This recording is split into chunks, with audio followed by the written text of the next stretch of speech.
झारखंड में झामुमो ने सबसे पहले जिस समर्थित उम्मीदवार की अपने नाम की घोषणा की थी, उसमें धनबाद के मेयर प्रत्याशी के तौर पर नीलम मिश्रा का नाम सबसे पहले बताया गया था।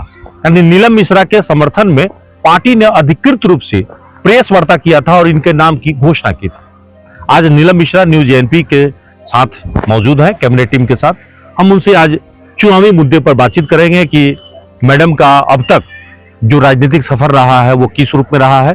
हम उनसे सीधे रूबरू होते हैं। मैम, पहले तो नमस्कार। ये बताइए कि शुरुआती दौर में, क्योंकि आप जेएमएम से ही अपनी राजनीति की सफर शुरू की है या इससे पहले भी आपने कहीं राजनीति कहीं और भी? आपको बता दूं कि राजनीति से हमारा कोई संबंध नहीं रहा पहले से ही। मैं हमेशा शिक्षा, दीक्षा, पढ़ाई और पढ़ाने पे ही मैं फोकस करती थी। पीएचडी करी, फिर लेक्चरशिप में चली गई और करीबन 3 साल तक women's college, SSLNT women's college में मैं पीजी की और ऑनर्स की स्टूडेंट्स को पढ़ाई। पीके राय कॉलेज में भी मैं पढ़ाई। फिर करीबन 10 साल एक्यू अंसारी वुमेन्स कॉलेज में मैं। तो सभी जगह एडॉक बेसिस पे पढ़ाई? एडॉक बेसिस पे, क्योंकि देखिए दुर्भाग्य बोलिए, क्योंकि हमारा एक फोकस था कि हम लेक्चरर बनेंगे और इसलिए शादी के बाद लगातार पढ़ती रही। और जो जो क्राइटेरिया रहा यूजीसी के, मतलब यूजीसी का गाइडलाइन था कि अगर आप लेक्चरर बनना चाहते हैं then you have to clear NET examination और पीएचडी। तो लेकिन मतलब आपने डॉक्टरेट कर लिया, पीएचडी आपने कर लिया, आप पेशे से शिक्षक बन गई। राजनीति में आने का शुरुआत कब से हुआ? राजनीति देखिए कोई मतलब प्लान करके मैं नहीं आई। राजनीति में हमारा आना एक एक्सीडेंटल बोल सकते हैं, क्योंकि कॉलेज की समस्याओं को लेकर के मैं सर्किट हाउस आई थी सीएम साहब से मिलने के लिए। उस वक्त वो विपक्ष में थे, तो बातों ही बातों में वहां पर सदस्यता अभियान चल रहा था। तो मैं देखी इतनी भीड़, राजनीति में ऐसा भी दृश्य होता है नहीं मालूम कि एक नेता आए हुए हैं, उनको देखने के लिए भीड़ लगी हुई है। मैं पूछी भाई ये सब क्या हो रहा है, क्योंकि मैं कॉलेज की समस्याओं को लेकर के गई थी। वहां पर लाइब्रेरी रूम बनाने को लेकर के कुछ ऐसा मामला था। तो लोगों ने मुझे भी मिलाया कि मैडम मिलिए आप सीएम साहब से। फिर मैं मिली, बहुत अच्छे से वो बात की। तो उनकी जो सरलता और जो सौम्य नेचर और इतना ज्यादा डाउन टू अर्थ जो उनका बिहेवियर में देखी, तो थोड़ा सा हम प्रभावित हुए। मतलब आपकी लॉन्चिंग जो है जेएमएम से हुई और सीएम साहब के हाथों ही मेरी सदस्यता हुई। ये सौभाग्य है मेरा। तो अभी आप पार्टी में बतौर जो है वो मीडिया पैनलिस्ट के रूप में रही आप? जी, सेंट्रल कमेटी मेंबर भी हूँ और मीडिया पैनलिस्ट भी हूँ। तो पार्टी की बातों को टीवी में, डिबेट में, हमेशा प्रेस में मुझे रखना पड़ता है, तो वो मैं करती हूँ। लेकिन कभी भी पार्टी ने आपको मतलब सांसद, विधायक, उम्मीदवार नहीं बनाया। पहली बार आपको जो मिला भी मौका तो मेयर में आपको जो है मैदान में उतारा गया है। नहीं, इसका रीजन ये रहा ना कि धनबाद में हूँ मैं, और धनबाद हमेशा गठबंधन में चला जाता है। गठबंधन में होने के कारण विधानसभा हम धनबाद से लड़ नहीं सकते, लोकसभा भी गठबंधन में चला जाता है तो कांग्रेस को सपोर्ट करना पड़ता है हम लोग को। तो यही कारण रहता है कि कभी चुनाव हम लोग को लड़ने का मौका नहीं मिलता है। तो ये मेयर का चुनाव, जो नगर निगम का चुनाव है, ये पहली बार हम लोग को मौका मिला है कि अपने प्रत्याशी को उतारा जाए। इसलिए प्रत्याशी भी उतारा गया और सब लोग दमखम के साथ लगे भी हैं। और मतलब जिस तरह का रुझान दिख रहा है लोगों का मेरे तरफ, लगता है कि कुछ अच्छा रिजल्ट होगा। लेकिन कहा जा रहा है कि राजनीति में चूंकि आप ठीक है, आप पार्टी में बड़े नेताओं से आपका एक अच्छा ये है। विनोद पांडे जी जो पार्टी के केंद्रीय महासचिव है, उनसे एक अच्छा आपका समर्थन मिला होगा। लेकिन जब आप राजनीति में यहाँ पे जब वोट के लिए जाएंगे तो पार्टी के बड़े नेता काम नहीं आएंगे। जनता के बीच में आपका काम कितना किया है, समाज सेवा कितना किया, उसी के आधार पर वोट मिलेंगे। देखिए, आप जहाँ पे बता रहे हैं विनोद पांडे, जैसे विनोद पांडे जी ही नहीं, पार्टी के हर बड़े नेता, चाहे वो सीएम साहब हो, कल्पना सोरेन जी हो, विनोद पांडे जी हो, अभिषेक पिंटू जी हो, सभी के पास हमारा बहुत सम्मान है। और उन लोगों को ये पता है कि मैडम जो भी बोलती हैं, जो भी करती हैं, बहुत गंभीरता के साथ करती हैं। आज संगठन देखिए महानगर में पूरा बनकर तैयार हो गया है और वही कारण है कि आज हम लोग महानगर चुनाव लड़ने का ताकत रख रहे हैं। तो हमेशा से जब से मैं पार्टी से जुड़ी हूँ, काम करती हूँ संगठन के लिए, समाज के लिए। और धनबाद में हर एक मुद्दे को लेकर के हम एक्टिव रहते हैं, लोगों के बीच में जाते हैं, लोगों की जो भी समस्या। तो अगर मान लीजिए आप चुनाव जीतती हैं तो आपके अंदर ऐसा क्या है जो चाहेंगे कि नहीं ये काम आपको करना था और ये काम हो जाना चाहिए था? ऐसा कौन सा है जो आप प्राथमिक तौर पर धनबाद में कुछ बदलाव के रूप में देखना चाहती हैं या बतौर मेयर वो काम करना चाहती हैं? देखिए धनबाद में तो बदलाव का ही जरूरत है। अब आप अगर धनबाद की बात करें तो मैं बता दूं कि धनबाद की स्थिति बहुत ही गंभीर है। जब से नगर निगम बना है उसके बाद से जितने भी मेयर आए, धनबाद के लिए जो काम होना चाहिए था वो अभी तक हुआ नहीं। सबसे आपको आश्चर्य लगेगा कि मैं जहां भी जा रही हूँ, पानी की जो दिक्कतें हैं आज भी इस युग में, अगर लोगों के तक मतलब एक व्यक्ति तक पानी नहीं पहुंच पा रहा है तो इससे बड़ा अव्यवस्था, दुर्व्यवस्था और आप कुछ नहीं कह सकते। नगर निगम का मतलब क्या है कि आप मौलिक सुविधाएं जो हैं, मूलभूत सुविधा, वो लोगों तक पहुंचाएं। शहर की स्वच्छता हो गई, नाली की व्यवस्था, कूड़ेदान की व्यवस्था, स्ट्रीट लाइट की व्यवस्था, जाम से आप निजात नहीं दिला पा रहे हैं। कुछ भी नहीं है। जाम, आप देख रहे हैं धनबाद की जनता का सबसे बड़ा जो समस्या है वह जाम और पानी। किसको कराना था इसको? महानगर की तरफ से तो होना चाहिए था, नगर निगम की तरफ से, मेयर की तरफ से। एक मिनट मेरी बात को समझ लीजिए। नगर निगम का ये दायित्व बनता है कि आप पूरे धनबाद को कितना ज्यादा सुरक्षित, स्वच्छ और सुंदर बना सकते हैं। और सुंदर धनबाद तभी बनेगा जब आप यहाँ के लोगों को मूलभूत सुविधाओं से आप जोड़ेंगे। मूलभूत सुविधा में जो आ जाता है आपका पानी, बिजली, सड़क, स्ट्रीट लाइट, जाम, आप कुछ नहीं दे पा रहे हैं। तो बड़ी बड़ी जो आप, तो ये देना किसको था? ये नगर निगम की तरफ से ही होता है ना। तो नगर निगम में जब पिछले 5 साल में चुनाव हुआ ही नहीं, तो नगर के जो प्रशासक थे वो सरकार भी आप ही की थी, तो देना तो आप ही लोगों को था, मुहैया तो आप ही लोगों को कराना था। सबसे बड़ी बात क्या हो जाती है ना, 2019 के चुनाव के बाद से 2024 में भी और 2019 में जेएमएम की ही सरकार बनी, आप ही लोग सरकार में रहे। और आप देखिए कि 20 के बाद से यहाँ चुनाव ही नहीं हुआ है, कार्यकाल खत्म होने के बाद। तो यहाँ तो मेयर कोई रहा नहीं, पार्षद कोई रहा नहीं, सरकार आप ही रही, नगर आयुक्त भी यहाँ चलाए सब कुछ। तो फिर तो आप लोगों ने दबाव बना के ये सारे समस्याओं का हल कराया क्यों नहीं?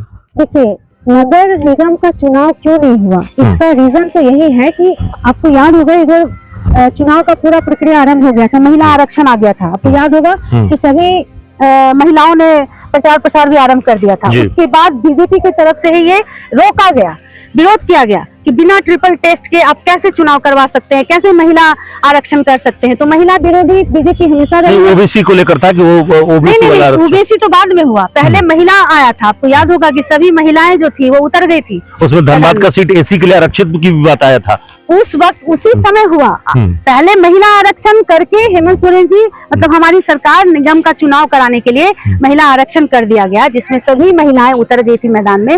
और कितने पत्रकार हमसे भी पूछ रहे थे कि आप कब उतरिएगा। मैं बोली कि 1 मिनट अभी रुकिए, हमको मालूम है कि ये नहीं होने वाला है। तो उसके बाद क्या हुआ है कि बीजेपी के लोग विरोध करने लगे कि कैसे महिला आरक्षण हो गया, कैसे होगा, इसको रद्द किया जाए, ट्रिपल टेस्ट होना चाहिए, उसके बाद होना चाहिए। तो फिर वो रद्द हो गया, फिर ट्रिपल टेस्ट में लग गए लोग, तो ट्रिपल टेस्ट में 2 साल लग गया इसमें।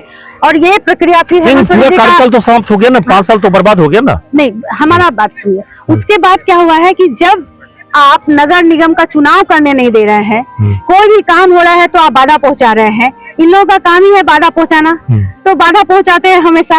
अब जो काम एक मेयर करेगा, एक नगर निगम सिस्टम बना क्यों है? अगर मान लीजिए प्रशासन ही सारी व्यवस्था को संभाल लेगा तो नगर निगम बनाना ही नहीं चाहिए था। इसका मतलब कि नगर प्रशासक जो रहे उन्होंने ठीक से काम नहीं किया होगा? मेरा कहना वो नहीं है कि ठीक से काम नहीं करना, उनका काम जितना था वो बैलेंस करने का कोशिश की है, नया कुछ उनके द्वारा हुआ नहीं। ये चीज तो हम लोग भी स्वीकार कर रहे हैं कि नया कुछ हुआ नहीं।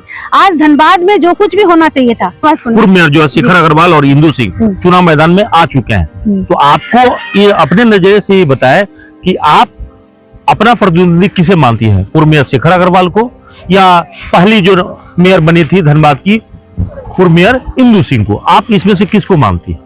देखिए मैं अपना प्रतिद्वंदी किसी को नहीं मानती। धनबाद के जो बेकुले लोग हैं, जनता है, उनको क्या चाहिए जी? और जहाँ भी आप जाइएगा देखिएगा सब लोग असंतुष्ट हैं। पानी का किल्लत, जाम से परेशान, जितनी भी व्यवस्थाएं लाई गई सब फेल हुआ। चाहे वो आप प्राइवेट बस बोलिए, जो महिलाओं के लिए बस था, रोड साफ करने का जो व्यवस्था हुआ था, 8 लेन जो रोड बना वो तो पूरी तरह से फेल्योर है। आप देखिए एक्सीडेंट का एक कारण बना हुआ है। सौंदर्यीकरण के नाम पर क्या हुआ ये सब जानता है, लेकिन धनबाद का सौंदर्यीकरण कहाँ? लेकिन यही सब तो तारीफ। आप देखिए कहीं भी कोई भी गली मोहल्ला चले जाइए, आपको कचरा का ढेर दिखेगा। जो बैल हैं, जो बड़े बड़े, जिसको आप लोग बाहुबली बोलते हैं, बाहुबली आपको खड़े मिलेंगे। बाहुबली कितने लोगों को मार दिए। तो ये है हाल आज धनबाद गंदगी का अंबार में लेकिन पूर्व मेयर शेखर अग्रवाल तो कह रहे हैं कि हम विकास पुरुष से बहुत सारा काम कराए, इसी गोल्फ ग्राउंड को उन्होंने कहा सौंदर्यीकरण कराया है, 8 लेन बनवाया है। अगर वो विकास पुरुष है तो जनता जवाब देगी। अगर उनको इतना कॉन्फिडेंस है कि वो विकास पुरुष है और धनबाद का विकास किए हैं तो ये तो जनता पे। आपका उनका विकास नहीं नजर आ रहा है? हमको बिल्कुल विकास नजर नहीं। आप बताइए ये गल्फ ग्राउंड को क्या किया गया? गल्फ ग्राउंड से आप बताइए किसको क्या फायदा हो रहा है? इतना सुंदर ग्राउंड का आप जो ये स्थिति किए हैं, आप क्यों इतना धनबाद में इतनी जगह जो पड़ी हुई है, आप अच्छा पार्क बनाते, बच्चों के लिए पार्क बनाते, जहाँ महिला के लिए भी सुविधा होता है कि वो जाके थोड़ा मॉर्निंग वॉक कर सकती थी, अपना समय बिता सकती थी, बुजुर्ग समय बिता सकते थे। यहाँ ना कोई पार्क बना, ना कोई व्यवस्था हुआ। आप 8 लेन दिखा करके और राजेंद्र सरोवर दिखा करके आप क्या करेंगे? छोटे छोटे व्यवसायों की क्या स्थिति हुई है? छोटे छोटे बिजनेसमैन का जितना भी टेंडर चलता था नगर निगम में, सब रो रहे हैं। कौन उनका? लेकिन आपकी सरकार तो उन पर आरोप लगाई, एसीबी का जांच कराई, और आपको याद होगा कि 200 करोड़ रुपया का उन पर आरोप लगाया घोटाला का। 40 सड़कों में से 14 सड़कों का कंसल्टेंसी के माध्यम से बनाया गया था और 37 सड़कें धनबाद के जो इनके जो इंजीनियर हैं विभागीय वो बनाए थे। लेकिन आपकी सरकार जांच में अभी तक उनको दोष साबित नहीं कर पाई, चार्जशीट में वो तो कर रहे हैं। देखिए, जांच का जो विषय होता है उस पर तो हम टिप्पणी नहीं करेंगे। जांच का विषय है, जांच होगा और जांच होगा तो तथ्य भी सामने आएगा। और अगर जांच हो रहा है तो कुछ न कुछ तो मामला है, क्योंकि ये सब तो जानते हैं कि क्या। तो आपको भी लग रहा है कि उसमें घोटाला हुआ था? बिल्कुल हुआ था, क्योंकि अगर नहीं होता तो इस तरह का मामला सामने आता ही नहीं। और 8 लेन की जगह अगर रिंग रोड सही तरीके से बनाया जाता तो धनबाद को ज्यादा राहत मिलता, जान से राहत मिलता। 8 लेन अब एक्सीडेंट का जगह बना हुआ है और जिस तरह का धनबाद का विकास होना था वो नहीं हो पाया। हमारा प्रयास रहेगा कि अगर हम चुनकर आते हैं, क्योंकि अभी माननीय मुख्यमंत्री जी एक विकास पुरुष के नाम पर जाने जाते हैं, देश में ही नहीं विदेशों में भी झारखंड का डंका बज रहा है। जो माननीय मुख्यमंत्री जी हैं, धनबाद को 5 फ्लाई ओवर ब्रिज देने की बात उन्होंने कहा है। मेट्रो ट्रेन धनबाद को देने की बात हुई है। IT हब बनाने का बात हुआ है। तो जिसके कारण ही 5 जो महत्वपूर्ण सिटी हैं उसमें से धनबाद भी उसमें है। तो हमारा पूरा विश्वास है कि अगर हम मेयर बन के आते हैं, धनबाद की जनता हमें चुनती है, तो ये सारी परियोजनाएं जो माननीय मुख्यमंत्री जी के लिस्ट में है धनबाद को लेकर के, वो हम ही है जो लाएंगे और धनबाद का विकास तेज रफ्तार से आगे बढ़ेगा। क्योंकि डबल इंजन की सरकार होगी और मेरे जगह अगर कोई भी आता है तो धनबाद के लिए वो काम नहीं हो पाएगा पॉसिबल जो हम कर पाए। हमको कोई फर्क नहीं पड़ने वाला है, क्योंकि हम पार्टी समर्थित उम्मीदवार अगर हैं तो संगठन हमारे साथ है। तो आपकी पार्टी में भीतर में कोई झगड़ा नहीं ना है? मुख्यमंत्री का आशीर्वाद हमारे साथ है। अगर हम मेयर बन करके आते हैं तो मुख्यमंत्री का पूरी तरह से धनबाद पर प्रमुखता से ध्यान होगा। लेकिन क्योंकि मैं ही होंगी जो धनबाद के लिए काम लेकर के आऊंगी। योजना, परियोजना, बजट, फंड जितना भी होगा और जितनी भी मूलभूत समस्याएं धनबाद में है उसका मतलब मेरे लिए प्राथमिकता होगा कि पहले मूलभूत सुविधाओं को। लेकिन खबर मिले हमें कि आपके पार्टी के जो जिला स्तरीय जो कार्य समिति है उसमें जो पूर्व जिला अध्यक्ष रमेश टूडू या अमितेश सहाय, ये सब लोग नाराज चल रहे हैं, ऐसा क्यों हो रहा है? देखिए, ऐसा तो हम लोग को खबर नहीं है, नाराज चल रहे हैं। टुंडी विधायक जो है मथुरा दा, वो सचेतक भी हैं, वो अभी तक आपके लिए कहीं नजर नहीं आ रहे हैं, ऐसा क्यों? तो अभी तो कोई नहीं नजर आएगा ना। अभी कहाँ कोई मेरे लिए कैंपेनिंग तो कोई नहीं कर रहे। शीर्ष नेता के लोग हैं, शीर्ष नेतृत्व के जितने भी लोग हैं। तो आप ले आएंगे उनको प्रचार वचार में? करेंगे, क्यों नहीं करेंगे। देखिए क्या है ना कि ये चुनाव पार्टी बेस तो है ना, लेकिन घोषणा तो कर दिया कि भाई समर्थन है आपका। समर्थन है, समर्थन कर रहे हैं। आखिरी सवाल है कि इस वक्त में पूरे देश में एक सबसे बड़ा चर्चा का विषय बना हुआ है यूजीसी बिल, आपका इस पे क्या मानना है यूजीसी बिल को लेकर? देखिए, यूजीसी बिल एक ऐसा बिल लाया गया है जो समाज को बांटने और काटने का एक प्रयास है। वो नहीं होना चाहिए, किसी भी स्तर से नहीं होना चाहिए, क्योंकि हमारे नजर में सब बच्चे बराबर हैं। क्योंकि बच्चे स्कूल कॉलेज पढ़ने जाते हैं, अपने भविष्य को बनाने जाते हैं और वहां पर इस तरह का भेदभाव होना, मतलब आप हर जगह मतलब ग्रुपिज्म कर रहे हैं, बांट रहे हैं। कहीं ना कहीं ये देश की संप्रभुता, हमारे देश की अखंडता के लिए आने वाले समय में ये बहुत बड़ा मतलब SC ST OBC है लेकिन वहां जनरल को छोड़ दिया गया, तो इसका मतलब है कि डिस्क्रिमिनेशन उन बच्चों के साथ, मतलब सरकार ने ये मान लिया है कि उस कमिटी में जनरल की कोई जरूरत नहीं है। और सबसे बड़ी बात है कि अगर कोई SC ST और OBC के द्वारा आरोप लगाया जाता है, वो आरोप झूठा साबित हो, तो उसमें उनके खिलाफ भी कोई कार्रवाई। मैं पूरा पढ़ी हूँ, वो जो यूजीसी बिल में क्या क्या प्रावधान है वो सारा डिटेल में पढ़ी हूँ, इस पे मैं बाद में कभी बैठ करके बात करूंगी, लेकिन मैं संक्षेप में बस इतना ही कह सकती हूँ कि किसी का हक और अधिकार को मारने का राइट किसी को नहीं है। मतलब जनरल को छोड़ा जाना सही है? नहीं, बिल्कुल सही नहीं है। जो बच्चे जरूरतमंद है, जनरल हो या किसी भी कैटेगरी, रैगिंग तो किसी के साथ हो सकता है, किसी के भी साथ हो सकता है। मतलब SC ST OBC के साथ भी गलत नहीं होना चाहिए, जनरल के साथ भी गलत नहीं होना चाहिए। हमारे लिए सब बराबर है। मैम, बातचीत के लिए बहुत बहुत धन्यवाद आपका। तो अभी आप सुन रहे थे नीलम मिश्रा जी को, जो बहुत ही बेबाकी से अपनी बात रख रही थी और अपनी प्राथमिकता भी बता रहे थे कि किस प्रकार से वो बतौर मेयर धनबाद का विकास करना चाहेंगे, और राजनीतिक मुद्दों पर भी उन्होंने बहुत सारे बातों का, सवालों का खुलकर जवाब दिया है। सहयोगी राणा के साथ कौरव शेख, सी न्यूज़ 18 धनबाद।